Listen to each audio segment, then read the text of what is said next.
Selamat pagi Pak, perkenalkan nama saya Purnomo Sarjana Simanjuntak dengan NIM 11S24657. Pada kesempatan kali ini saya akan menjelaskan tentang praktikum machine learning dengan topik information based learning. Pada praktikum ini akan ada 6 sub, yaitu super vector machine, kedua kernel SVM, random forest classification, naive Bayes, logistic regression, serta KNN atau K-nearest neighbors. Jadi langsung saja pada penjelasan praktikumnya. Yang pertama, super vector machine. Nah, yang pertama akan melakukan importing library atau mengimport library-nya. Yang kedua akan diimport dataset. Dataset yang digunakan itu data.csv. Nah, pada kode yang ini digunakan untuk mengakses Google Drive melalui Google Column agar file data.cfv itu dapat membaca ke dalam program. Setelah dataset berhasil dimuat, data dipisahkan menjadi dua bagian, yaitu variabel X yang berisi seluruh kolom kecuali kolom akhir, serta variabel target Y yang mengambil dari kolom terakhir sebagai nilai yang akan diproyeksi. Yang selanjutnya, bagian ini splitting the dataset into the training set and data test set.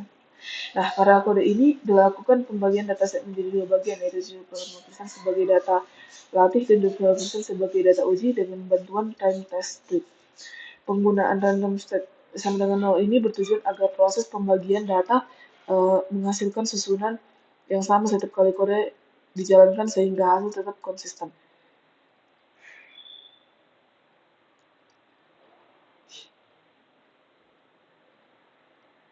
Yang keempat, di sini ada fitur scaling.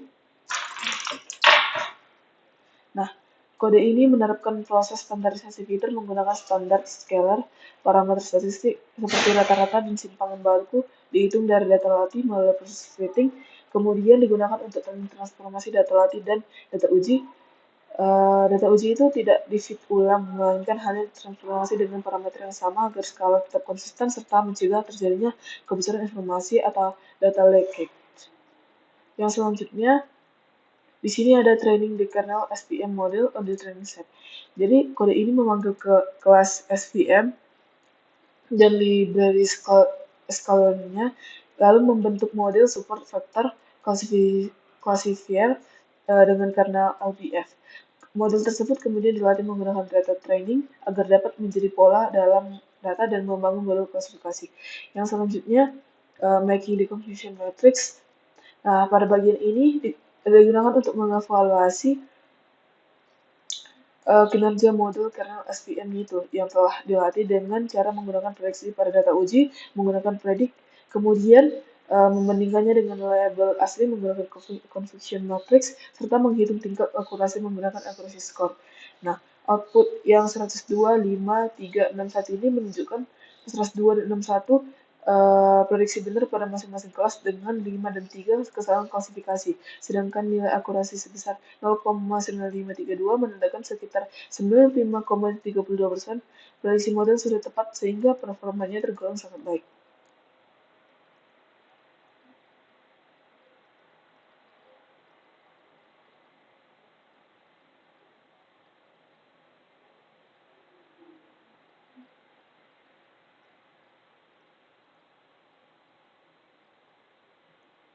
Nah, yang selanjutnya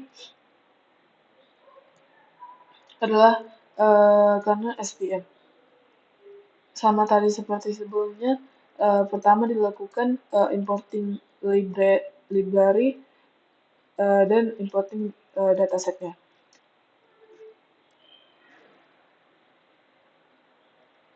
Nah, pada bagian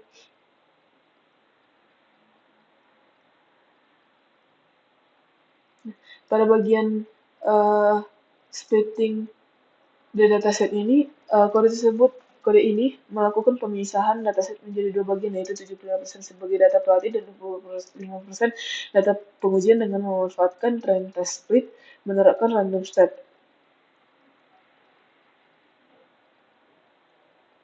yang bertujuan untuk memastikan bahwa pembagian data tetap konsisten dan menghasilkan susunan yang sama setiap kali proses dijalankan. Untuk fitur scalingnya, misalnya ini diterapkan proses standarisasi menggunakan standar scaler di mana nilai rata-ratanya itu dan standar deviasi dihitung dari data pelatihan melalui proses fitting. Kemudian digunakan untuk mentransformasi data pelatihan dan data pengujian. Data uji tidak dihitung ulang parameternya, melainkan hanya disesuaikan dengan parameter dari data pelatih agar skala tetap konsisten serta mencegah terjadinya data lag. Yang selanjutnya itu training.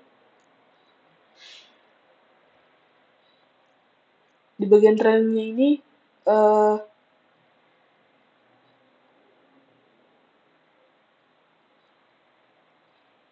diimpor SVC untuk membangun model. Kemudian modelnya itu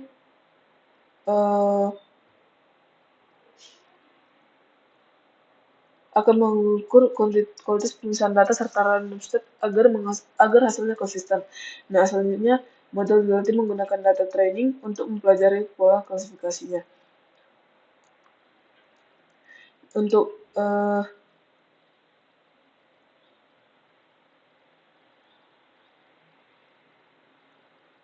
confusion matrixnya itu digunakan untuk mengevaluasi kinerja si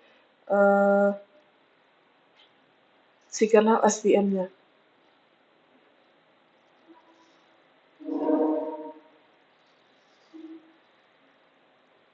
Nah, di sini terbentuk matriks 102, 5, 3, 6, 1.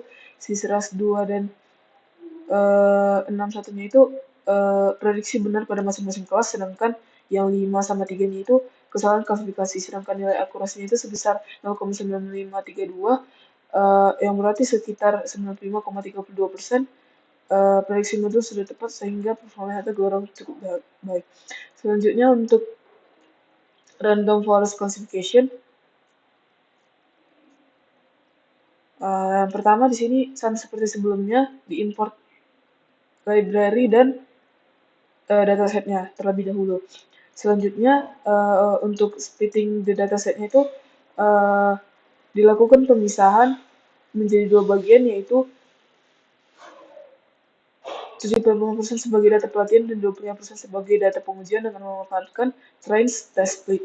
Penerapan random state bertujuan untuk memastikan bahwa pembagian datanya itu tetap konsisten dan menghasilkan susunan yang tetap sama setiap kali proses dijalankan. Selanjutnya untuk fitur scalingnya itu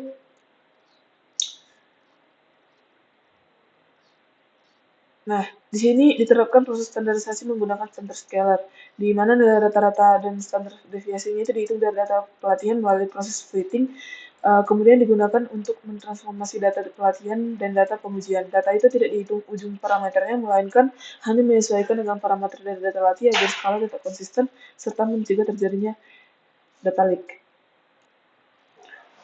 Untuk training datanya itu di random forest classification model ini pertama diimport dulu random forest classifier dari sklearn assemble untuk membangun model random forest. Kemudian model konfigurasinya itu dengan 10 poin keputusan atau estimator sama dengan 10 menggunakan kriteria entropy untuk mengukur kualitas penyusunan data serta random state-nya itu 0 agar hasil konsisten. Selanjutnya model dilatih menggunakan data training untuk mempelajari pola klasifikasi. Di bagian making confusion matrix ini digunakanlah kode ini untuk mengevaluasi kinerja model random forest dengan melakukan prediksi pada data uji menggunakan predict X-test, kemudian membandingkan dengan label sebenarnya melalui confusion matrix, serta menghitung akurasi menggunakan akurasi score. Kan di sini hasilnya 102, 5, 6, 5, 8.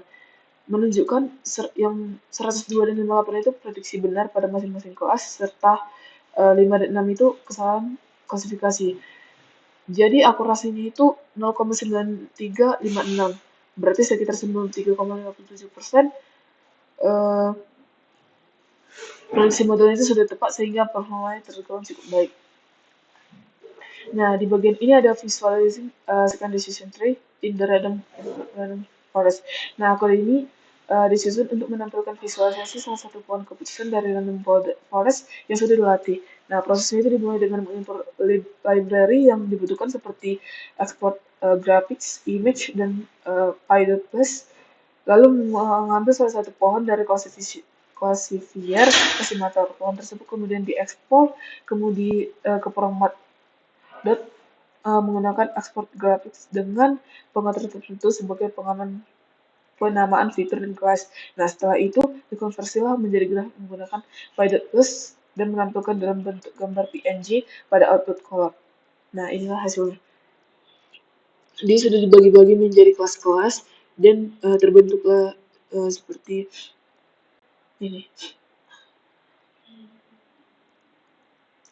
Langsung saja ke yang selanjutnya, naive Bayes. Nah, yang pertama itu selalu dimulai dengan mengimport library dan datasetnya. Data yang saya gunakan tetap data.cfp di sini.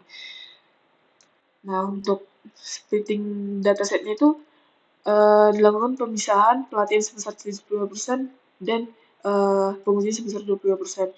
Untuk fitur scalingnya diterapkan proses standarisasi dengan standar scalar di mana parameter statistik itu seperti rata-rata standar deviasi dihitung dari data pelatihan melalui proses fitting. Nah, parameter ini kemudian digunakan untuk mentransformasi data pelatihan dan juga data pengujian tanpa menghitung ulang data pada data uji sehingga skala tetap konsisten dan tidak kebocoran informasi dari data testing.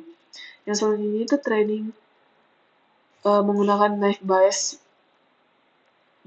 Di proses training set ini dipanggil kelas Gaussian NB dari model sklearn naive Bayes. Kemudian dibuatlah instance model naive Bayes berbasis distribusi Gaussian. Setelah itu, modul dilatih menggunakan data pelatihan agar dapat mempelajari pola dan bentuk model klasifikasi. Untuk confusion matrixnya, ini digunakan. Jadi kode ini digunakan untuk mengevaluasi performa model naive Bayes yang telah dilatih dengan menghasilkan prediksi pada data uji menggunakan predict XX. Kemudian membandingkan dengan label sebenarnya melalui confusion matrix serta menghitung tingkat akurasi menggunakan akurasi score sama seperti meter-meternya sebelumnya sebenarnya.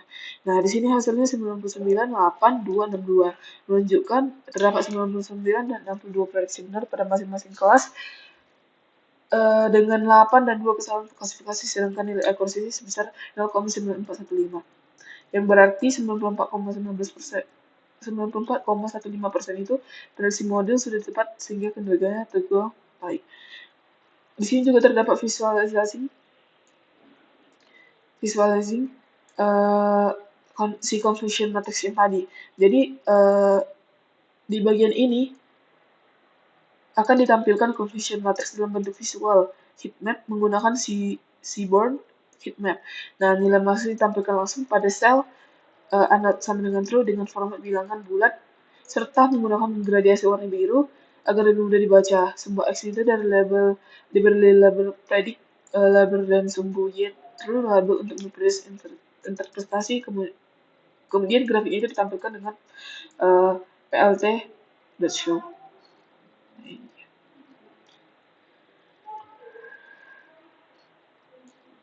Nah, yang terakhir di bagian ini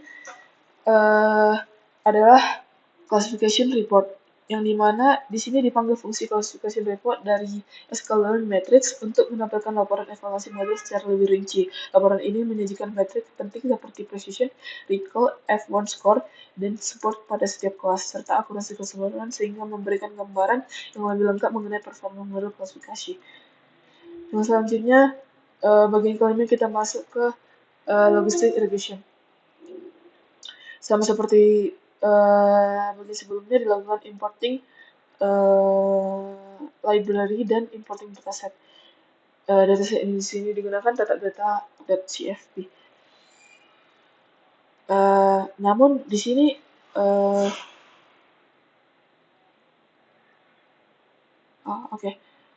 di sini splitting datasetnya itu pembagiannya tetap seperti sebelumnya, 70% data pelatihan dan 25% data pengujian. Untuk fitur scalingnya, menerapkan standarisasi fitur dengan standar scalar, di mana nilai rata-rata dan standarisasi itu dihitung dari pelatihan melalui proses fitting. Parameter yang diperolehnya itu kemudian digunakan untuk mentransformasi data pelatihan dan juga data pengujian tanpa melakukan fitting ulang pada data uji. Sehingga skalanya itu nanti tetap seragam dan tidak terjadi kebocoran informasi. Untuk training the LR model on training setnya itu di sini ada kode pemanfaatan dengan memanfaatkan modul yang sudah dilatih untuk menghasilkan prediksi. Nah, pada data uji X-test yaitu hasil prediksinya itu kemudian dibandingkan dengan nilai sebenarnya atau Y-test melalui perhitungan confusion matrix untuk melihat distribusi kesalahan dan kebenaran klasifikasi. Selain itu, skor akurasi juga dihitung dan ditampilkan sebagai indikator performa model secara keseluruhan. Di bagian confusion matrix yaitu memanfaatkan model yang telah dilatih untuk menghasilkan prediksi pada data uji, kemudian membandingkan dengan label yang sebenarnya melalui confusion matrix, serta menghitung nilai akurasinya sebagai ukuran performa keseluruhan. Di sini dihasilkan matriks 843347. Nah, 8447 itu prediksi benar untuk masing-masing kelas, sedangkan 3 dan 3 lainnya itu kesalahannya di setiap sisi, sedangkan akurasi aslinya itu 0,9562 berarti sekitar 95,62% memprediksi model sudah tepat sehingga kerjanya sangat baik.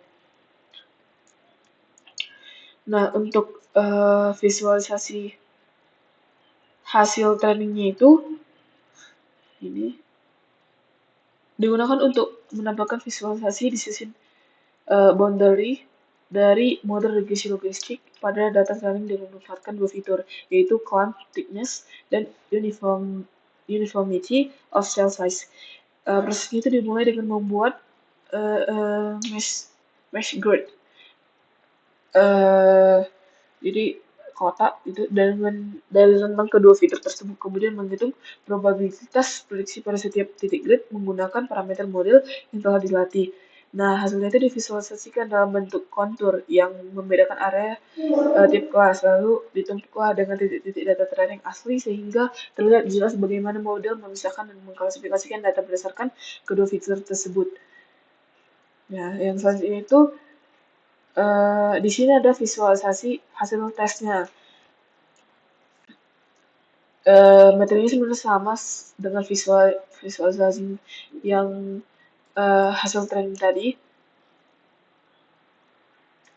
Digunakan clamp thickness and uniformity of cell size. Jadi hasil ini dalam bentuk kontur menunjukkan pemisahan antar kelas lalu digabungkan dengan titik-titik data uji asli sehingga terlihat bagaimana model mengklasifikasikan data berdasarkan kedua fitur tersebut.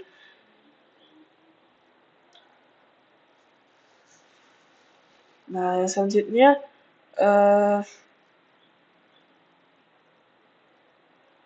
di sini ada pengambilan daftar nama fitur dari dataset serta nilai koefisien yang dihasilkan oleh model regresi logistik.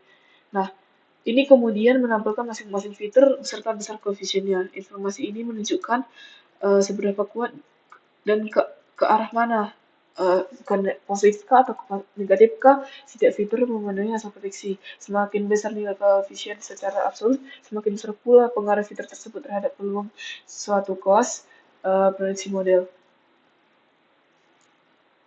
Yang terakhirnya itu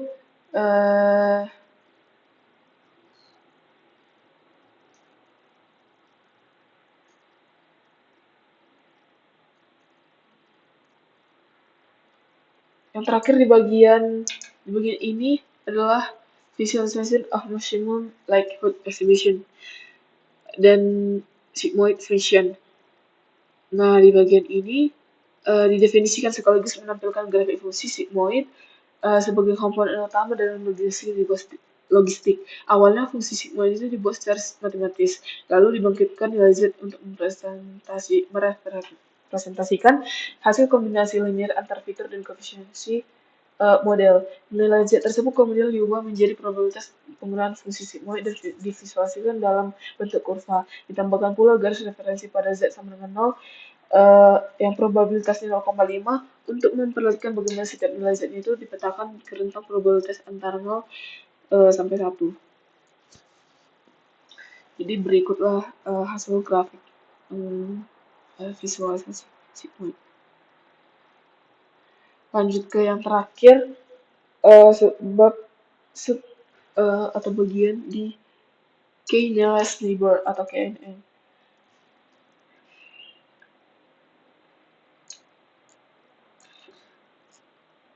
Nah, di sini yang pertama itu diimport lah si library dan si datasetnya. Yang kemudian di sini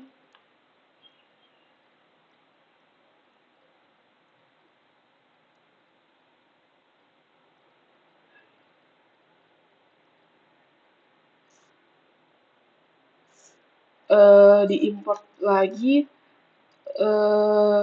untuk menampilkan visual data dalam bentuk scatter plot yang awalnya itu ditambahkan kolom baru bernama K1 berdasarkan nilai pada variabel Y. Selanjutnya dibuat array colors yang menentukan warna titik-titik, yaitu merah untuk nilai K1 sama dengan 2 dan hijau untuk nilai-nilai lainnya. Nah, terakhir grafis scatter dibuat dengan menggunakan kolom indeks 1 sebagai sumbu X dan kolom indeks 2 sebagai sumbu Y, di mana setiap titik diberi warna sesuai dengan kategori yang telah ditentukan lalu plot ditampilkan. Yang ketiga itu splitting. Sama seperti sebelumnya, 70% latih atau training dan 20% uji atau tes. Untuk fitur scalingnya dilakukan normalisasi data menggunakan standar scalar, di mana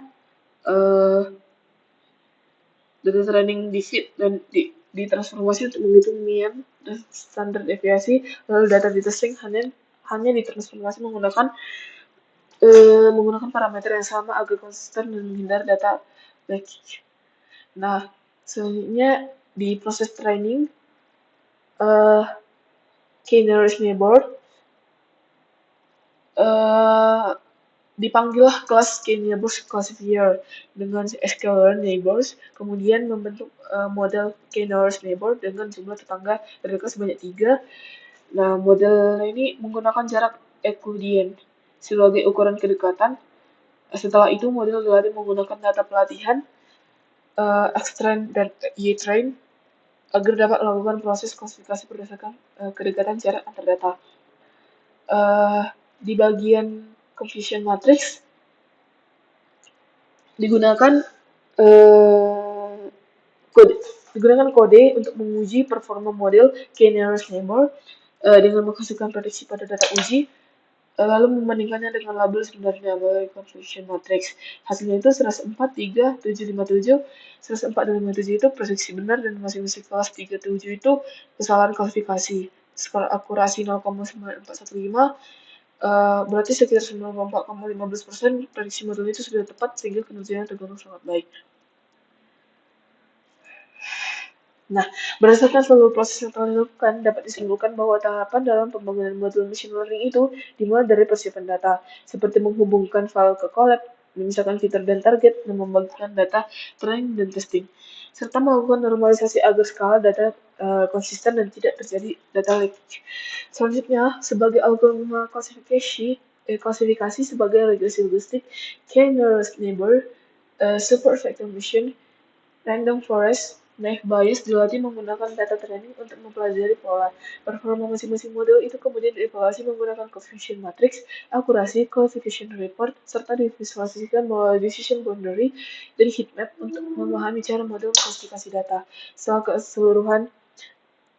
keseluruhan, hasil asesmen ini menunjukkan bahwa model-model yang digunakan memiliki tingkat akurasi yang tinggi, di atas 90% semuanya. Nah, sehingga dapat dikatakan mampu mengklasifikasi data dengan baik. Proses ini menegaskan pentingnya tahapan processing, pemilihan algoritma, serta evaluasi yang tepat dalam menghasilkan model klasifikasi yang optimal. Sekianlah presentasi praktikum yang dapat saya lakukan. Jika ada kesalahan, mohon dimaafkan. Terima kasih.